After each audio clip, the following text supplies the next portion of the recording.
ನಮಸ್ಕಾರ ಎಲ್ಲ ಆತ್ಮೀಯರಿಗೆ. ಇವತ್ತೊಂದು ವಿಶೇಷವಾದ ಸುದ್ದಿಯನ್ನು ನಿಮಗೆ ಮುಟ್ಟಿಸ್ಬೇಕಂತ ಇವತ್ತು ಈ ವಿಡಿಯೋ ಮೂಲಕ ತಮ್ಮನ್ನು ಸಂಪರ್ಕಿಸಲಿಕ್ಕೆ ಪ್ರಯತ್ನ ಮಾಡ್ತಾಯಿದ್ದೀನಿ. ಬೆಳಗಾವಿ ಜಿಲ್ಲೆಯ DCC ಬ್ಯಾಂಕಿನ ಚುನಾವಣೆ ಅಕ್ಟೋಬರ್ದಲ್ಲಿ ಜರುಗ್ತಾ ಇದೆ. ಆ ಚುನಾವಣೆಯಲ್ಲಿ ಸಾಕಷ್ಟು ಕಡೆ ವಿರೋಧ ಆಗ್ತಾಯಿದೆ, ಕೆಲವು ಕಡೆ ಸ್ಪರ್ಧೆ ಆಗ್ತಾಯಿದೆ. ಮತ್ತು ಇದು ಈಗ ನಾನು ಹೇಳಿದಂತೆ ಇದು ಯಾವುದೇ ರಾಜಕೀಯ ಪಕ್ಷದ ಮೇಲೆ ಚುನಾವಣೆ ಆಗುವಂಥ ಚುನಾವಣೆ ಅಲ್ಲ. ಸೊ ರೈತರ ಹಿತದೃಷ್ಟಿಯಿಂದ ಮತ್ತು ಜಿಲ್ಲೆ ಹಿತದೃಷ್ಟಿಯಿಂದ ಚುನಾವಣೆ ಆಗ್ತಾಯಿದೆ. ಕೆಲವು ಕಡೆ ವಿರೋಧ ಆಗ್ತಾಯಿದೆ, ಕೆಲವು ಕಡೆ ಚುನಾವಣೆ ಆಗ್ತಾಯಿದೆ, ಈಗಾಗಲೇ ಹೇಳಿದ್ದೀನಿ.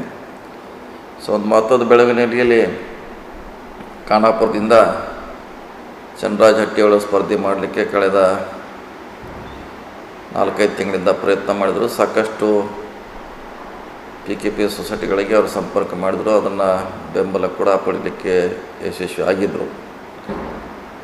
ಆದರೆ ಜಿಲ್ಲೆಯ ರಾಜಕಾರಣಿ ಮತ್ತು ರಾಜಕೀಯ ದೃಷ್ಟಿಯಿಂದ ಅವರ ಸ್ಪರ್ಧೆಯನ್ನೇ ನಾವು ಹಿಂದಕ್ಕೆ ಪಡಿತಾ ಇದ್ದೀವಿ. ನಿನ್ನೆ ಅವ್ರ ಜೊತೆ ಸುದೀರ್ಘ ಚರ್ಚೆ ಮಾಡಿದ್ದೀವಿ, ಚನ್ನರಾಜ್ ಅವರು ನಾನು.